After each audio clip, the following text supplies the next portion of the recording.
आमचा एक strike rate 70.37 आहे, 37% आहे, 70.37% आहे.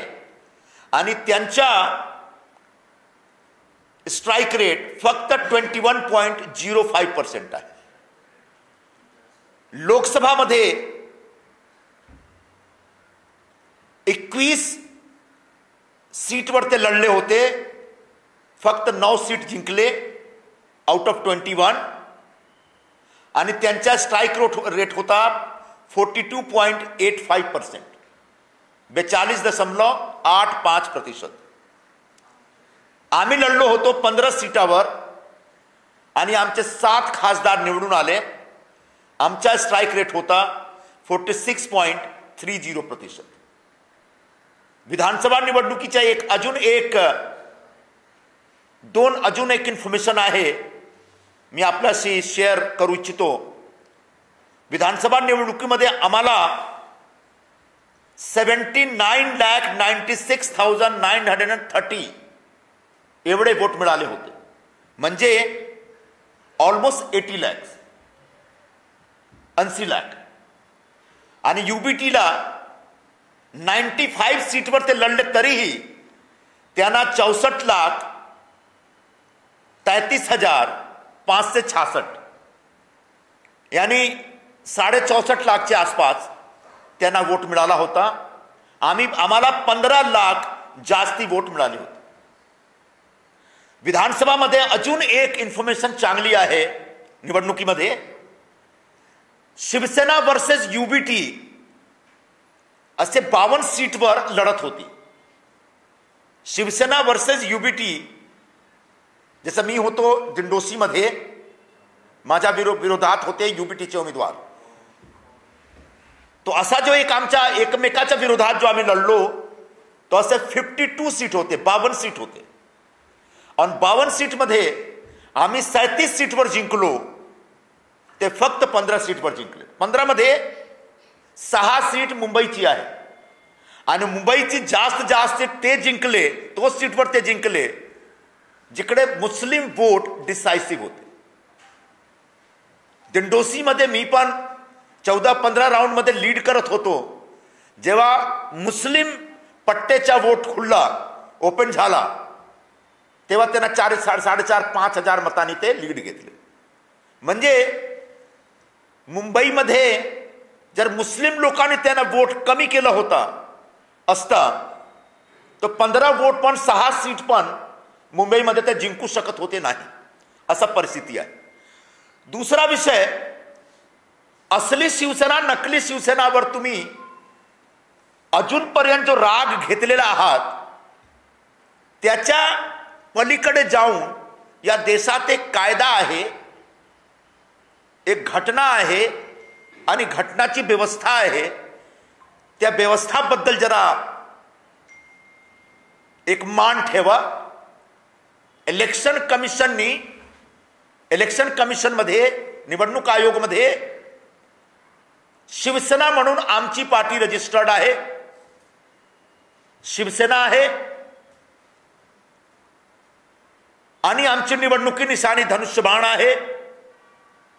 म्हणजे खरी शिवसेना निवडणुकी आयोग आणि महाराष्ट्राची जनता दोघांतर्फे जे काही खरी शिवसेना बद्दल जो मत आहे, तो आमच्या शिवसेना बद्दल आहे. आमची शिवसेनाची स्थापना 19 जून 1966 मध्ये झाली होती. तेव्हा बाळासाहेब होते, प्रबोधनकार पण होते. यांची शिवसेना जो निवडणुकी आयोगमध्ये जो शिवसेना यांचा रजिस्टर्ड आहे, तो फक्त शिवसेना युबीटी आहे, उद्धव बाळासाहेब ठाकरे. और त्याची स्थापना 2022 मध्ये जून महिन्यामध्ये कधीतरी झाली. म्हणजे तुमची शिवसेना एक फुटीर शिवसेना आहे, स्प्लिंटर ग्रुप आहे. हे इलेक्शन कमिशन पण सांगतो आणि महाराष्ट्राची जनतानी पण तुम्हाला असा मॅन्डेट दिलेला आहे. तरीही तुम्ही तुमच्या गुमानमध्ये, तुमचा जो घमंड आहे, अहंकार आहे, त्याच्यामध्ये राहून सांगता की आमची शिवसेना खरी आहे, त्यांची शिवसेना नाही. आता बस करा. महाराष्ट्राची लोकांनी जो मॅन्डेट दिली, जो जनादेश दिलेली आहे, तर स्वीकार करा. तुमच्यामध्ये काहीतरी खोट आहे, कमी आहे, ज्याच्या कारणास्तव तुमचे लोक तुम्हाला सोडून गेलेत. पुढेही जर तुमच्यामध्ये काही सुधार नाही होईल, तो येणारी मुंबई महानगरपालिकामध्ये पण तुम्हाला मोठा नुकसान होईल. आणि जे काही तुमची बची खुची शिवसेना आहे, तो पण यावेळी आम्ही मुंबई महानगरपालिकाच्या निवडणुकीमध्ये संपून देणार, असा आम्ही तुम्हाला एक फायनल डिसिजन देतो. तो शिवसेना खरी म्हणजे एकनाथराव शिंदे साहेब यांच्या नेतृत्वात, आणि असं एक जोरदार काम चालू आहे. 2-2.5 वर्ष ते मुख्यमंत्री होते, आणि जेव्हा ते मुख्यमंत्री होते त्यांच्या नेतृत्वात महायुतीची सरकारने जबरदस्त काम केला, आणि त्यांच्या नेतृत्वात महायुतीने निवडणुकी लढली, आणि त्यांच्या नेतृत्वावर महाराष्ट्राची लोकांनी मोहर लावून महायुतीला भरघोस विजय दिला. महाराष्ट्राच्या लोकांनी, महाराष्ट्राच्या जनतेने, मतदारांनी असा एक निर्णय दिलेला आहे की एकनाथराव शिंदे साहेबांनी 2022 मध्ये जे केला तो ठीक होता, करेक्ट होता, त्याच्यामध्ये काहीही चूक नव्हती. आता तुम्ही गप्प बसा आणि आमच्या नेत्याला आणि आमच्या पक्षाला गद्दार सांगणं बंद करा, नाहीतर पुढे पण महाराष्ट्राचे लोक तुम्हाला अजून काही मोठी शिक्षा देणार. आज याचा एवढाच बोलायचं आहे मला. आता तुम्ही बोला. मराठीमध्ये काही आज कल शॉर्ट में कितना नंबर बोले, कल जिस तरीके से उद्धव ठाकरे ने कहा कि महाराष्ट्र में जो शिवसेना है वो हमारे पास है, आपकी पार्टी को, एकनाथ शिंदे की पार्टी को बोला कि वो तो गद्दार सेना है, और एक बार नहीं उस प्रेस कॉन्फ्रेंस में कम से कम 5 बार इस बात का जिक्र किया. उद्धव ठाकरे जी को उद्धव ठाकरे जी को महाराष्ट्र की जनता के फैसले को स्वीकार कर लेना चाहिए. अब 2024 के आखिर में जो विधानसभा चुनाव हुए, उन चुनावों के नतीजों को देखें तो महाराष्ट्र की जनता ने स्पष्ट कर दिया है कि असली शिवसेना कौन. असली शिवसेना मतलब एकनाथराव शिंदे जी के नेतृत्व में काम करने वाली शिवसेना, उद्धव ठाकरे की पार्टी मतलब एक बची खुची शिवसेना है.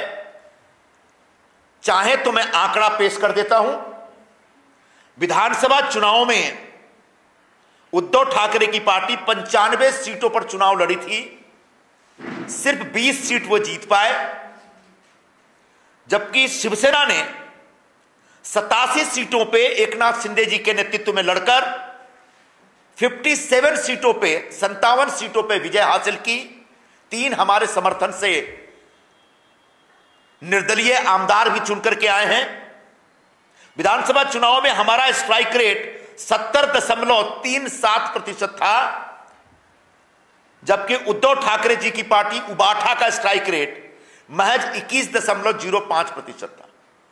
लोकसभा चुनाव जो मई महीने में हुए थे पिछले साल, उस चुनाव में भी उबाठा 21 सीटों पे लड़ी थी, 9 सीटों पे जीत पाई. हम लोग 15 सीटों पे लड़के 7 सीटों पे जीते. हमारा स्ट्राइक रेट 46.30% था, जबकि उद्धव ठाकरे की पार्टी का स्ट्राइक रेट 42.85% था. विधानसभा चुनाव में हमें लगभग 80 लाख वोट मिले. अगर विस्तार से सुने तो 79,96,930 वोट मिले थे, जबकि उद्धव ठाकरे की पार्टी उबाठा को 64,33,566 वोट मिले थे. यहां भी हम 15 लाख वोटों से आगे हैं. लोकसभा चुनाव में भी हमारे वोट ज्यादा है. वो फिगर यहां पर मेरे पास अभी रेडीमेड अवेलेबल नहीं है. शिवसेना और उबाठा जो आमने सामने विधानसभा चुनाव में लड़ी, ऐसे 52 सीटों पे हमारे उम्मीदवार एक दूसरे के खिलाफ थे, और उन 52 सीटों में से 37 सीटों पर शिवसेना जीती और महज 15 सीटों पर उबाटा जीत पाए, उबाटा के उम्मीदवार जीते। उबाटा के उम्मीदवार की ज्यादा सीटें मुंबई से आई हैं, 6 के आसपास, मगर उन सीटों पर, उन्हीं सीटों पे वो जीत पाए जहां पर मुस्लिम वोट थोड़ा मायने रखते हैं। उदाहरण के तौर पर मैं अपने से डिंडोसी की बात करता हूं, जहां मेरे सामने उबाटा के उम्मीदवार थे। 14-15 राउंड तक हम लीड कर रहे थे, लेकिन जैसे ही मुस्लिम पट्टे का वोट खुला, एक 100% वोट उनको मिला। अगर वो मुस्लिम वोट 100% उनको नहीं मिलता तो डिंडोसी और बाकी 6 सीटें भी मुंबई में वो हार जाते। तो बाला साहब ठाकरे जी के ज्वलंत हिंदुत्व और मराठी अस्मिता को लेकर के जिन्होंने लगातार एक अपना आंदोलन किया और महाराष्ट्र में जनजागरण किया, उनकी वजह से जो शिवसेना का जो एक बेसिक वोट तैयार हुआ था, वो वोट आज उद्धव ठाकरे की पार्टी के पास नहीं है। वो वोट इस समय एकनाथ शिंदे जी की पार्टी यानी शिवसेना के पास है। इनकी शिवसेना जून महीने में 2022 में स्थापित हुई, जबकि जिस शिवसेना का नेतृत्व एकनाथ शिंदे जी करते हैं, उसकी स्थापना 19 जून 1966 में बाला साहब ने की थी। अब बाला साहब के बेटे हो सकते हैं, लेकिन बाला साहब के विचारों के वारिस नहीं है। बाला साहब के विचारों के सही वारिस मतलब एकनाथ शिंदे जी हैं। हिंदुत्व की परंपरा को आगे चला रहे हैं, बढ़ा रहे हैं, और जो हिंदुत्व के आधार पर, हिंदुत्व के विचारों के आधार पर काम करने वाले लोग मुंबई में, महाराष्ट्र में, उनके साथ एक तालमेल बना के काम कर रहे हैं। जबकि आपने जिस कांग्रेस को बाला साहब ने रास्कल कहा था, जिस कांग्रेस पार्टी को बाला साहब ने पाजी कहा था, हरामजादे कहा था, पता नहीं कितनी गालियां देते थे, कहते थे कांग्रेस वालों पे भरोसा नहीं कर सकते, कांग्रेस वाले बेईमान हैं। पूरी बाला साहब की पूरी राजनीति एंटी कांग्रेस थी। उस कांग्रेस पार्टी के साथ आपने 2019 में गठबंधन करके और कुछ नहीं, बाला साहब के साथ गद्दारी की, बाला साहब के विचारों के साथ गद्दारी की, और उसी दिन आपने यह अनाउंस कर दिया कि बाला साहब के विचारों के वारिस आप नहीं हैं। और इसके ऊपर महाराष्ट्र की जनता ने दोनों चुनाव में अपना फैसला दे दिया, और उस फैसले में एकनाथ शिंदे जी बाला साहब के सही वारिस हैं, उनके विचारों को लेकर के आगे जा रहे। इसमें आस्था व्यक्त की है महाराष्ट्र के मतदाताओं ने और जनता ने, और इसलिए उद्धव ठाकरे और उनकी कंपनी के जितने भी लोग हैं, सब लोग कम से कम अब स्वीकार कर लें को हार चुके हैं। महाराष्ट्र की जनता उनको रिजेक्ट कर चुकी है, और महाराष्ट्र की जनता ने फैसला दे दिया है कि आपकी पार्टी मतलब एक छोटी सी स्प्लिंटर ग्रुप रह गई। अगर आज भी आप बाला साहब के विचारों के साथ ऐसे ही खिलवाड़ करते रहेंगे, तो आने वाले मुंबई महानगर पालिका चुनाव में जो आपकी बची कुची शिवसेना है, उसको भी हम नष्ट कर देंगे, खत्म कर देंगे। हम मतलब महाराष्ट्र के लोग, मुंबई के लोग करेंगे। हम तो लोगों के सामने बाला साहब का विचार लेकर के जाकर उपस्थित हैं, उनके विचारों को वो पसंद करते, इसलिए हमें आशीर्वाद मिलता है। तो उद्धव ठाकरे, संजय राउत ने कहा कि सरकार में गधे लोग बैठे हुए। ये इस प्रकार का दंभपूर्ण बयान, मुझे लगता है कि ये संजय राउत जैसे लोगों को बंद कर देना चाहिए कि जिस महाराष्ट्र के लोगों ने महायुति को इतनी बड़ी ताकत दी, उनके कामकाज के आधार पर, उनकी योजनाओं के आधार पर, जन कल्याणकारी योजनाओं के आधार पर, लाडली बहन योजना जैसी योजनाओं के आधार पर 60 सीटें हमें दे रहे हैं, 40 सीटें अजीत पवार जी को दे रहे हैं, 100-125 से ज्यादा सीटें बीजेपी को दे रहे हैं। इतनी बड़ी बहुमत आज तक महाराष्ट्र ने किसी भी गठबंधन या किसी भी दल को नहीं दिया था। और ऐसे में जब इतनी बड़ी बहुमत महाराष्ट्र ने जब हम लोगों को दिया और हम सत्ता पर हैं, तो ये कहना कि ये गधे हैं, महाराष्ट्र की जनता का अपमान है। तो कृपया करके महाराष्ट्र की जनता को अंडर एस्टिमेट मत करिए, उनका अपमान करना बंद करिए, वरना ये महाराष्ट्र की जनता आने वाले दिनों में जो आप बचे कुचे रह गए हैं, वो भी नहीं रह जाएंगे। ऐसा फैसला जनता सुनाएगी। फिर तुम मराठी में शिफ्ट करने को बोलो।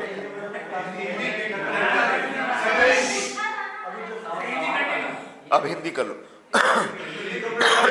क्या? इसके अलावा कुछ पॉलिटिकल मुद्दे, हाँ बताइए बताइए। दिशा सालियान का मामला, कल आपने इस पर प्रेस कॉन्फ्रेंस करके कई मुद्दे उठाए, बात किया था। एक बार फिर से दिशा सालियान का एक क्लोजर रिपोर्ट मुंबई पुलिस ने उस समय ADR के बाद निकाला था, वो क्लोजर रिपोर्ट सामने आया है और काफी वायरल है। उस क्लोजर रिपोर्ट में कई बातें कही गई कि दिशा सालियान की आर्थिक स्थिति जो उस समय वो कर्ज में डूबी हुई थी, और साथ में उसके पिता पर भी एक आरोप लगा है कि उसके पिता की भूमिका जो पैसों का दुरुपयोग किया और वो भी उसके डिप्रेशन में जाने की और मौत की एक वजह थी, ऐसा उसके दोस्त और उसके बयानों के माध्यम से निकल कर आया। और दूसरी तरफ अब आप लोग आरोप लगा रहे हैं कि इसका आदित्य ठाकरे से कनेक्शन है, तो क्लोजर रिपोर्ट कुछ और कहती है लेकिन आपके आरोप अलग हैं, दोनों अलग दिशा में जा रहे हैं। क्लोजर रिपोर्ट किसी ने पढ़ी नहीं है, उसको कोट किया जा रहा, रेफर किया जा रहा है। ये संजय राउत ने बोला है। पहले उबाठा वालों ने दिशा सालियन की लाज लूटी, अब उनके पिता का चरित्र हनन कर रहे हैं। यही चरित्र है उबाठा का और उबाठा के तमाम नेताओं का।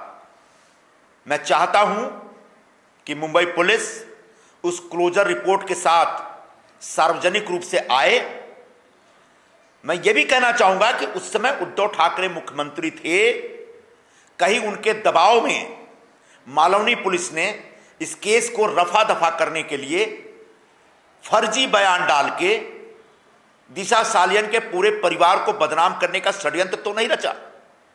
इसलिए जिनके बयान लिए गए उनको फिर से बुलाया जाना चाहिए और उनके फिर से बयान लेना चाहिए। लेकिन उद्धव ठाकरे की सरकार में रहते हुए मुंबई पुलिस के किसी भी कामकाज को निष्पक्ष तरीके से स्वीकार करना, मुझे लगता है जल्दीबाजी होगी। इस पर सही ढंग से निष्पक्ष जांच हो और उसके बाद जो भी दूध का दूध और पानी का पानी है लोगों के सामने आ जाए और लोग उसको स्वीकार करेंगे। मुंबई पुलिस से जुड़ा एक और सवाल है कि अब जब अलविदा नमाज की तैयारियां हो चुकी हैं तो मुंबई पुलिस द्वारा भी फरमान जारी किया गया है कि ऐसे लोग जो रास्ते पर नमाज पढ़ रहे हैं, कुछ लोग जो उनसे पढ़वा रहे हैं, उनका पासपोर्ट और उनके जो हथियारों के लाइसेंस है उन्हें रद्द कर दिया जाएगा। इसके चलते जो मुसलमान की उलमा है उनमें बहुत ज्यादा नाराजगी है। इसको लेकर मैं मुस्लिम भाइयों से अपील करूंगा, ईद एक बहुत ही पवित्र त्यौहार है और ईद के दिन नमाज सड़कों पर नहीं पढ़ी जाती है। ईद के दिन नमाज ईदगाह में पढ़ी जाती है, जो उसके लिए विशेष मैदान होता है, नहीं तो मस्जिदों में पढ़ी जाती है। तो आप सब भी सड़कों पे नमाज पढ़ने के बहाने माहौल को खराब न करें। मुंबई पुलिस के इस अपील को, इस आदेश को स्वीकार करें और खुशी खुशी अपने घरों में, अपनी मस्जिद में या अपने ईदगाह के मैदान में नमाज पढ़ के ईद को मनाएं। कल उद्धव ठाकरे ने जिस तरीके से कहा कि सरकार जो यहाँ की है और दिल्ली की सरकार है, दोनों अपने आप को हिंदूवादी कहते हैं, लेकिन सौगाते मोदी जैसे कार्यक्रम जो चला रहे हैं, मुसलमानों के घर जा रहे हैं, वो अच्छी बात है, लेकिन अब उनका हिंदुत्व कहाँ गया? जो हम पर कटाक्ष कर रहे थे और वोट के कारण, आप उस समय में वोट जिहाद बोले लोकसभा चुनाव में, तो अब वो लोग बोले हैं सौगाते जिहाद या सौगाते वोट, सौगाते सरकार, इस तरीके के शब्दों का इस्तेमाल करें। हिंदुत्व की विचारधारा कभी भी मुस्लिम समाज के खिलाफ नहीं रही है। अगर ऐसा होता तो बाला साहब जी के जमाने में साबिर शेख हमारे विधायक नहीं होते और मंत्री नहीं होते। जब शिवसेना और भारतीय जनता पार्टी की सरकार 1995 में थी, तब यहां एक बहुत बड़ा इज्तिमा हुआ था जिसकी अनुमति स्वयं बाला साहब जी ने विशेष रुचि लेकर दिलवाई थी। हमारा मुद्दा सिर्फ उन मुसलमानों को लेकर के है जो दंगाई प्रवृत्ति के हैं, जो बांग्लादेशी हैं, रोहिंग्या हैं, जो भारत विरोधी हैं, जो भारत और पाकिस्तान के मैच में जब पाकिस्तान हारता है तो भारत के झंडे जलाते हैं और पाकिस्तान जीतता है तो पाकिस्तान के झंडे लहराते हैं, जिनकी आस्थाएं पाकिस्तान में हैं और रहते हिंदुस्तान में हैं। ऐसे मुसलमानों के खिलाफ हमारा हिंदुत्व है। ऐसे मुसलमानों के खिलाफ बीजेपी भी, ऐसे मुसलमानों के खिलाफ शिवसेना भी। और इसके अलावा अगर जो भारत से प्रेम करने वाले हमारे बीच के मुसलमान हैं, उनके बीच अगर बीजेपी की तरफ से सौगाते मोदी जा रहा है तो मुझे नहीं लगता कि इस पर किसी को ऐतराज होना चाहिए। हां, उनको ऐतराज होगा जो आजकल सिर्फ और सिर्फ मुस्लिम वोटों के बदौलत राजनीतिक सांस ले रहे हैं। उबाठा को पता है कि बाला साहब जी ने जो वोट बनाए थे अपने विचारों के आधार पर उनके हाथ से खिसक गया है।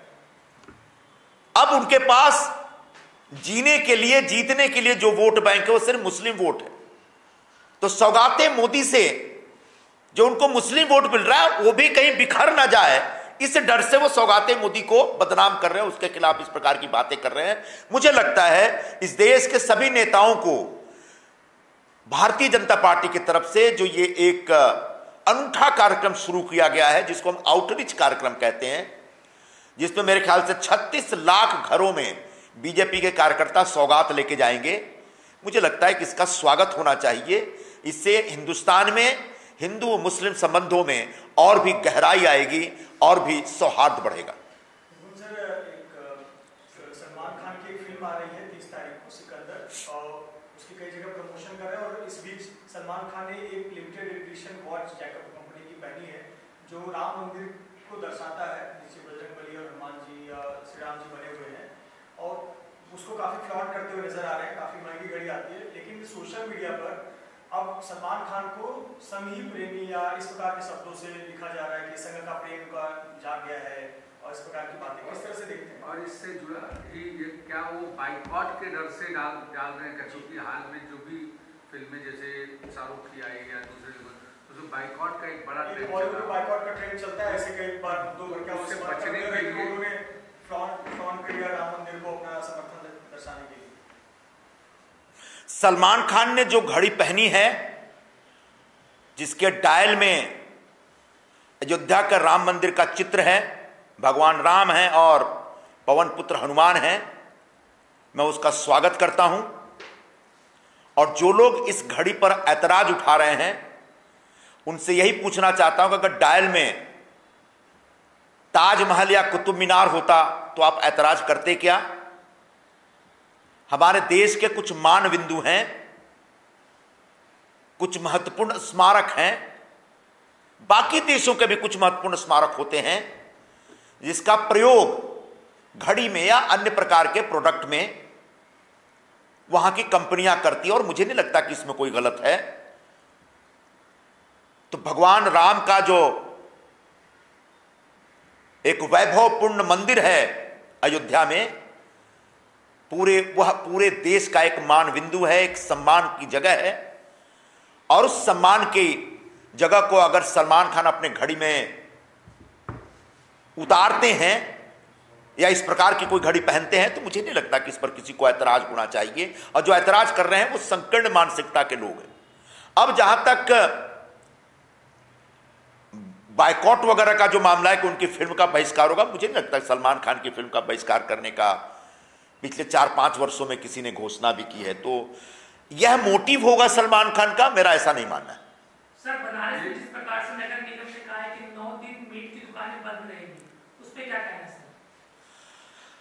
30 तारीख से पूरे देश में नवरात्रि का जागरण शुरू होगा। नवरात्रि का पवित्र त्यौहार शुरू हो रहा है। देवी का आगमन होगा, घर घर घट स्थापना होगी, बड़े पैमाने पर लोग देवी की पूजा करते हैं और उपवास रखते हैं। मोहल्ले मोहल्ले में देवी का जागरण हो जाता है। ऐसे में अगर चौराहों पे, रास्तों पे, सड़कों पे जो खुलेआम मीट की दुकानें चलती हैं, अगर वो बंद हो जाएंगी तो बेहतर होगा। मैं अपील करूंगा सारे मीट की दुकानदारों से कि कम से कम 9 दिन इस प्रकार की हरकत न करें। कल संभवतः MIDC पुलिस स्टेशन में हम लोग जाएंगे। जो शौरमा की दुकानें सड़कों पे लगी रहती हैं, उनको बंद कराने के लिए मैं भी रहूंगा, और बड़े पैमाने पर हमारे कार्यकर्ता भी आ रहे हैं MIDC पुलिस स्टेशन पे कल। और हमने एक लिस्ट बनाई है, सिर्फ अंधेरी ईस्ट में ऐसी लगभग 250 दुकानें हैं, स्टॉल्स हैं, जहां पर इसे शौरमा काट काट के भेजते हैं। और आसपास से गुजरने वाले जो हिंदू भक्त हैं, उनको कहीं ना कहीं इससे पीड़ा होती है। तो हम सरकार से और पुलिस से डिमांड करते हैं कि कम से कम नवरात्रि के दरमियान शौरमा की दुकानें बंद करवाएं। वैसे भी सुप्रीम कोर्ट का आदेश है कि रास्ते पर अगर कोई फेरी का धंधा कर रहा है तो वो चूल्हे का इस्तेमाल नहीं करेगा, और शौरमा की दुकानों में नीचे से एक प्रकार का फ्लेम होता है, चूल्हा होता है उसको गर्म रखने के लिए। तो वैसे भी वो इल्लीगल है और कहीं ना कहीं धार्मिक भावनाओं को चोट पहुंचाने वाला भी है। तो मैं अपील करूंगा कि बनारस की तरह मुंबई में भी मीट की दुकानें जो सरेआम चल रही हैं और मटन की जो कटाई होती है सरेआम, वो कम से कम 9 दिन बंद रखा जाए। सर, कर्नाटक में जिस प्रकार से सर नंदिनी दूध दही 4 रुपए महंगे हुए, उसके बारे में क्या कहना है सर? कर्नाटक में जो उनकी अपनी सरकारी डेयरी कंपनी है नंदिनी, उसको उन्होंने मोनोपोली दे रखी है। मुझे याद आ रहा है बीच में जब अमूल कर्नाटक के मिल्क मार्केट में प्रवेश करना चाहता था, तब कांग्रेस के साथियों ने बड़ा उसका विरोध किया था, इसीलिए कि मोनोपोली बनी रहे। और जब किसी कंपनी की मोनोपोली होती है तो हमेशा ग्राहकों का शोषण होता है। तो कर्नाटक सरकार अगर नंदिनी को बचा के रखना चाहती है तो नंदिनी के साथ साथ कर्नाटक की जनता का भी ख्याल रखे, एक मनमानी ढंग से उसके जो डेयरी उत्पाद है उसका भाव इस कदर न बढ़ाए, क्योंकि अभी एक तो वहां पे ईद का महीना चल रहा, रमजान का महीना चल रहा और नवरात्रि शुरू हो रही है, वहां पर भी देवी की पूजा बड़ी धूमधाम से होती है।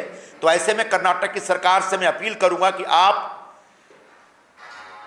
नंदिनी के डेयरी उत्पाद के जो भाव अचानक इतने बड़े पैमाने में बढ़ा दिए उसको वापस लें या तो कम करें। एक सवाल ये है कि प्रधानमंत्री का दौरा है 2 दिन बाद नागपुर, तो किस तरीके से संघ के 100 साल पूरे हो रहे हैं और उस दौरान पीएम के दौरे पर अब चूंकि संघ को लेकर कई जगह सवाल खड़े होते हैं, उद्धव ठाकरे खास करके संघ को लेकर के और बीजेपी को लेकर सवाल खड़े करते हैं, इस दौरान पीएम के दौरे को कैसे देखते हैं और संघ का 100 साल 25 से लेकर के 25 तक का जो सफर है उसको कैसे देखते हैं, क्योंकि तमाम सारे अलग अलग जगहों पर संघ को लेकर पॉजिटिविटी और निगेटिविटी दोनों तरीके की बातें कही जाती है देश में।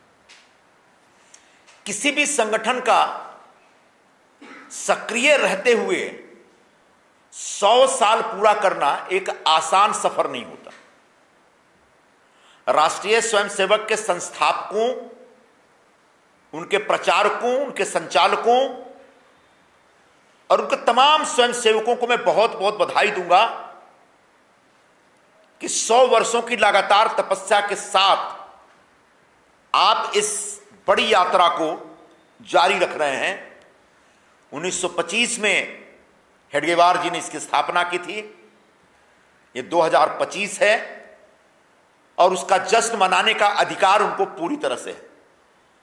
और जब जश्न मना रहे हैं जहां उनकी स्थापना हुई थी नागपुर में, तो प्रधानमंत्री नरेंद्र मोदी स्वयं एक प्रचारक रहे हैं संघ के, इस नाते उनका जाना भी वाजिब है।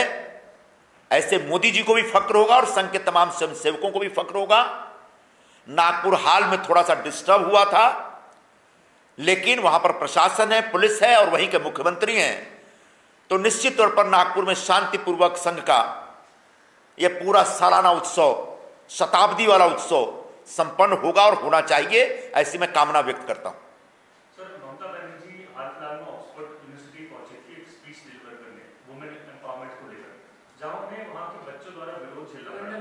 बच्चों ने सवाल उठाया कि जो आरजीकर मेडिकल कॉलेज में हुआ उसके लिए कार्रवाई क्यों नहीं की गई। आप पहले अपनी सरकार को मजबूत करें, अपने सिस्टम को मजबूत करें।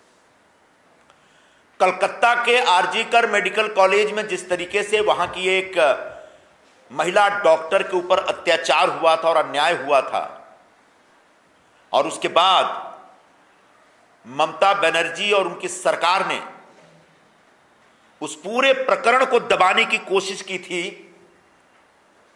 लंबे समय तक संघर्ष के बाद, कोर्ट की दखल के बाद उस पूरे मामले के ऊपर केस रजिस्टर होता है, उसकी जांच शुरू होती है।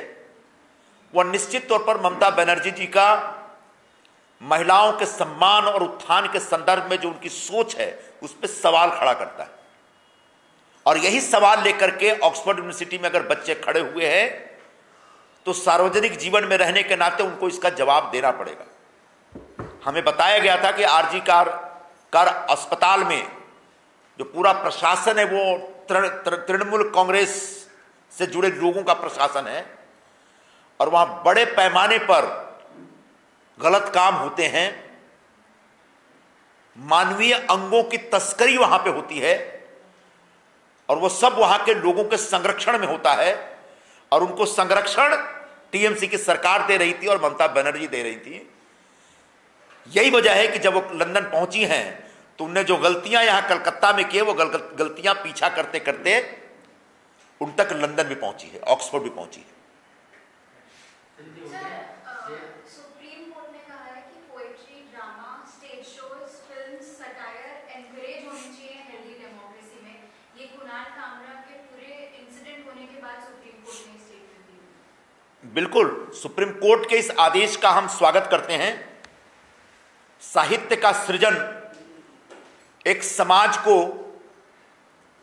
मजबूत करता है, समाज को दिशा देता है और समाज को एक ऐतिहासिक पहचान भी देता है। तो चाहे नाटक हो या कहानी हो या उपन्यास हो या कविता हो, यह सृजन जारी रहना चाहिए और इस सृजन को प्रोत्साहन देना चाहिए। लेकिन कविताओं के नाम पे या लेखन के नाम पे अगर आप राजनीतिक टीका टिप्पणी करेंगे और वो भी बहुत व्यक्तिगत स्तर पर, तो उस पर आपत्तियां होंगी। तो सृजन के नाम पर, व्यंग्य के नाम पर जो मर्यादाओं का उल्लंघन हो रहा है, हमारा उस पर ऐतराज। हम व्यंग्य रचनाकार के खिलाफ नहीं है, व्यंग्य रचनाओं के खिलाफ नहीं है, कविताओं के खिलाफ नहीं है, कवियों के खिलाफ नहीं। इससे पहले भी पूना देशपांडे हमारे यहां थे, महाराष्ट्र में आचार्य अत्रे थे, खुद बाला साहब जी बहुत बड़े व्यंग्य चित्रकार थे। हिंदी में बात करें तो हरिशंकर परसाई, शरद जोशी। अभी हाल फिलहाल आप देखें तो राजनीतिक टिप्पणियों के लिए एक बहुत अच्छा कार्यक्रम शेखर सुमन का आता था। कभी आपने सुना शेखर सुमन के घर में कोई घुस गया तोड़फोड़ कर रहा है? क्योंकि उस मर्यादा को जानते थे। कभी आपने सुना शरद जोशी की किसी ने पिटाई कर दी या उनके खिलाफ घर में घुस के मारामारी कर दी? हरिशंकर परसाई पर कभी किसी ने हमला किया क्या? तो वो व्यंग करते थे लेकिन उसकी मर्यादा को जानते थे और उसके साथ वो अपनी रचना धर्म को जारी रखते थे। अच्छा अभी और रह लगा बाप रे।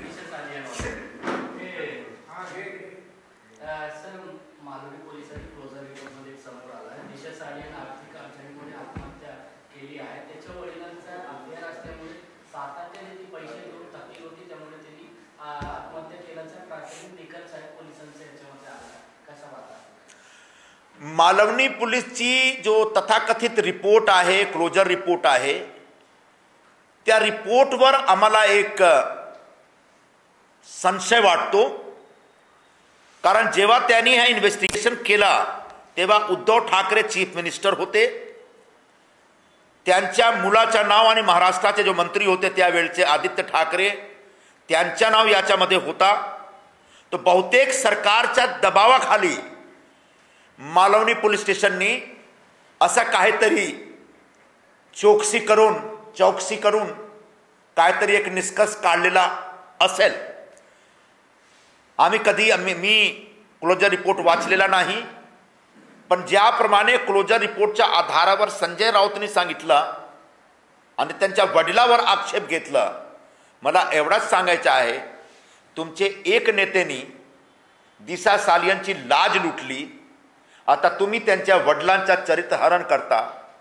आता बंद करा। एक मुलगीवर अत्याचार झालेला आहे, ज्यांनी अत्याचार केलेला आहे त्यांच्या विरोधात कारवाई होऊ द्या, त्यांना शिक्षा मिळाली पाहिजे। जर तुम्ही महिलांच्या सन्मानासाठी जगलेला आहात आणि महिलांच्या सन्मानामध्ये विश्वास करता, तो कमीत कमी आता दिशा सालियनच्या मृत्यू प्रकरणामध्ये जे काही इन्व्हेस्टिगेशन चालू आहे, सुरू होत आहे, त्याच्यामध्ये अडथळा निर्माण करू नका। सर दुसरा त्या राहुल कनाल जे आहे ते कुणाल कामराच्या विरोधात पोलीस स्टेशनमध्ये तक्रार केली आहे। 24 तासाच्या आतमध्ये पाकिस्तान, कॅनडा, बरेच देशाकडून आहेत अशा दहशतवादी संघटनांकडून त्याला 2 कोटीच्या वर पैसे मिळाले आहे। त्यावर पोलिसांकडे आणि युट्यूबवर कारवाई करायची मागणी कशा करतात? कुणाल कामरा म्हणजे एक लेफ्टिस्ट प्रवृत्तीचा माणूस आहे आणि असे लेफ्टिस्ट प्रवृत्तीचे आणि भारत विरोधी मानसिकताचे लोक जगात खूप सारे आहेत आणि भारतात राहणारे असे जे भारत विरोधी आणि आमचे सरकार, आमची जो विचारधारा त्यांच्या विरोधात जे काम करतात त्यांना हे खूप वेळोवेळी फंडिंग करतात आणि असा पॅटर्न कुणाल कामराचा जो एक पॅरोडी गीत आहे त्याच्यामध्ये आम्हाला दिसतो. त्यांनी कुठून कुठून पैसे घेतले, त्यांच्याकडे कुठून कुठून पैसे आले, हे सगळे इन्व्हेस्टिगेशनमध्ये येईल आणि भारत विरोधी आणि देशद्रोहमध्ये सामील जे लोक आहेत त्यांच्याकडून जर त्यांनी पैसे घेतलेले आहे तो त्यांच्यावर पण देशद्रोहचा गुन्हा दाखल होईल आणि ते बचणार नाही. त्यांनी जो पाप केलेला आहे त्याची सजा त्यांना भेटेल म्हणजे भेटेल. नवरात्रीवर तुम्ही आला तर उत्तर प्रदेश सरकारने नवरात्रीमध्ये चिकन आणि मटनची दुकानं बंद केलं. तुम्ही सुद्धा मुंबईमध्ये मागणी केलात नवरात्रीमध्ये ज्या पद्धतीने अंधेरी तुम्ही सुरमाचा म्हणतात बंद करायचे कशा प्रकारे मुंबईमध्ये मोठ्या प्रमाणात देवीची पूजा अर्चना होतो. 30 तारखेला गुढीपाडव्याच्या दिवशी नवरात्रीचा प्रारंभ होत आहे. मोठ्या प्रमाणात लोक देवीचा जागरण करतात, उपवास करतात, यज्ञ करतात आणि मंदिरात एक जल्लोषचा असा वातावरण असतो. अशा परिस्थितीत मुंबईमध्ये जे काही मटनची दुकाने उघडपणे चालू आहे ती दुकाने बंद राहिली पाहिजे. नाक्यावर शॉर्माची जो काउंटर आहेत, जे स्टॉल आहेत, तो सुप्रीम कोर्टचे आदेशानुसार अवैध पण आहेत, अनधिकृत पण आहेत आणि कुठेतरी ते आमचे धार्मिक भावनाला पण हर्ट करतात. यामुळे मी मुंबई पोलीसची विनंती करतो की कमीत कमीत नवरात्रीच्या दिवशी 9 दिवस 9 दिन तुम्ही मुंबईमध्ये मीठची दुकान आणि शॉर्माचे जो काउंटर्स आहेत, स्टॉल्स आहेत, बंद करावा. उद्या म्हणजे 29 तारखेला आम्ही MIDC पोलीस स्टेशन अंधेरीमध्ये त्या विभागात जो मोठ्या प्रमाणात शॉर्माचे दुकान चालू आहे त्याला बंद करण्यासाठी पोलीसकडे फरियाद घेऊन जाणार आणि याच्यावर मागणी करणार.